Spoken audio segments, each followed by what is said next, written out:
خرم دستگیر خان صاحب ہمارے ساتھ موجود ہیں. Thank you so much Khurram صاحب for being on the program. وزیر قانون نے کہا ہے فائنلی کہ اس وقت جو آئین نافذ ہے اس کے مطابق چیف جسٹس منصور علی شاہ ہی ہوں گے 26 اکتوبر کو. سو کیا ہم کہیں کہ آپ لوگوں نے مان لیا ہے کہ ملک کے آئندہ چیف جسٹس منصور علی شاہ صاحب ہی ہیں؟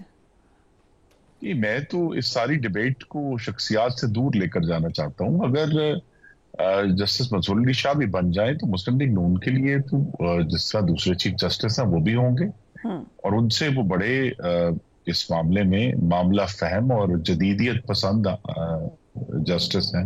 لاہور جب ہائی کورٹ کے چیف جسٹس تھے، لیکن جو ایشوز کھڑے ہوئے ہیں وہ ایشوز تو چیف جسٹس کے تبدیل ہونے سے نہیں جائیں گے. وہ یہ ہے کہ ہم سپریم کورٹ کی طرف سے ایک مستقل تجاوز دیکھ رہے ہیں اپنے اختیارات کا، اور جس میں وہ اب بہت 2009 کے بعد سے پرٹیکولرلی یہ ایک امپیریل سپریم کورٹ بن چکا ہے جو تمام ایگزیکٹو اور جو لیجسلیشن کی جو برانچز ہیں ان کی ساری طاقت جو ہے اپنے پاس ہر چیز کے اوپر وہ سمجھتے ہیں کہ وہ انہوں نے اپنی رائے دینی ہے. تو لہٰذا یہ بہت سارے سیریس ایشوز ہیں کہ پاکستان کے آئین اینڈ آئی ایم اسیومنگ کہ قاضی فائز عیسیٰ کو بھی ان کے انڈر بھی آپ سپریم کورٹ کو امپیریل سپریم کورٹ ہی کہہ رہے ہیں.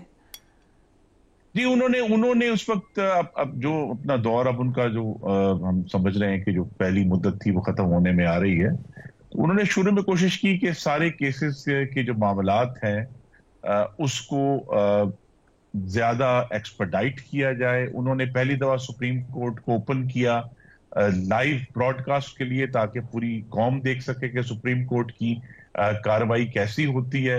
انہوں نے کوشش کی کہ وہ جو پارلیمان کا احترام جو ہے جہاں تک ان کے پاس کبھی ایسا ایشو آیا تو انہوں نے پارلیمان کا احترام کیا اور کہا کہ ہم جو پارلیمان کے جو رائٹس ہیں لیجسلیشن کرنے کے اور ساورنٹی ہے اس کو ایکسیپٹ کرتے ہیں. لیکن جو فنڈامنٹل چینج ہے ابھی تو وہ ہونا ہے. وہ فنڈامنٹل چینج تبھی ہوگا جب جو اس وقت 50,000 سے زائد درخواستیں پاکستان کے عوام کی سپریم کورٹ میں پینڈنگ ہے وہ 50 سے گھٹ کر 40 ہو جائیں گی، پھر 30 ہو جائیں گی، 20 ہو جائیں گی، تب ہم مانیں گے. اور پھر سپریم کورٹ جو ہے بہت سارے معاملات میں جب ڈیفر کرنا شروع کرے گا پارلیمنٹ میں اور یا الیکشن کمیشن کو جو دوسرے آئینی ادارے ہیں اور اپنی جو جورسڈکشن ہے اس کو کلیئرلی ڈیفائن کر کے اس جورسڈکشن کے اندر رہے گا تو پھر ہم کہیں گے کہ پاکستان میں کوئی فنڈامنٹل چینج آیا ہے جس کی ابھی ہمیں تلاش باقی ہے. لیکن کل مولانا فضل الرحمان نے یکسر مسودے کو مسترد کیا. ان کی حمایت کے بغیر آپ کیسے سوچ رہے ہیں کہ یہ آئینی پیکج منظور ہو جائے گا؟ I mean it's pure number game and you don't have it. دیکھیے جہاں بھی جمہوریت میں کوئی کمی یا ہم سمجھتے ہیں کہ کوئی کوتاہی رہ گئی ہے تو اس کا علاج مزید جمہوریت ہے. تو مولانا کے سامنے ہم ایک اور مسودہ رکھیں گے اور پھر ان سے درخواست کریں گے. لیجسلیشن اور جو ہے وہ ایک آن گوئنگ پروسیس ہے. آئین بھی ایک زندہ دستاویز ہے، ہم اس کو منجمد کر کے نہیں رکھ سکتے. تو لہٰذا اگر وہ ایک سمجھتے ہیں کہ ایک مسودہ جو ہے ان کے لیے قابل قبول نہیں ہے تو آنے والے دنوں میں آپ دیکھیں گے کہ کامران مرتضیٰ کہہ رہے ہیں کہ وزیر اعظم شہباز شریف نے مولانا فضل الرحمان سے ملاقات کی خواہش کی لیکن مولانا فضل الرحمان نے منع کیا. اینڈ غالب نواز شریف صاحب was also going to be part of this meeting. اسی وجہ سے جو خبریں آئیں کہ ناراض ہوئے ہیں نواز شریف صاحب پرائم منسٹر سے یا ویسے ناراض ہوئے ہیں اینڈ ہی لیفٹ، یہی وجہ تھی؟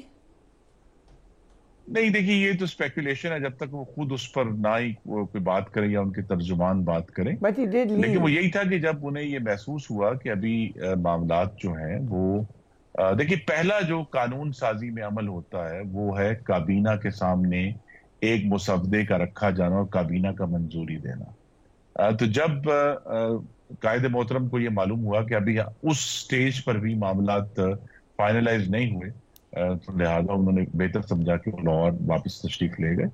اسی لیے یہ اب جو کوشش ابھی تک جاری ہے کہ اور آپ کے ناظرین کی انفارمیشن کے لیے بھی لیجسلیشن میں پہلا جو قدم ہے جسے ہم سنجیدہ قدم کہتے ہیں وہ کابینہ کی طرف سے منظوری ہے کسی مسودے کی جس سٹیج تک ابھی ہم نہیں پہنچے. With due respect Khurram Dastgir Khan صاحب، پی ایم ایل این ایک سینئر کہہ لیں سیزن پارٹی ہے، اس کے اب ایک سیزن سینئر پولیٹیشین ہے.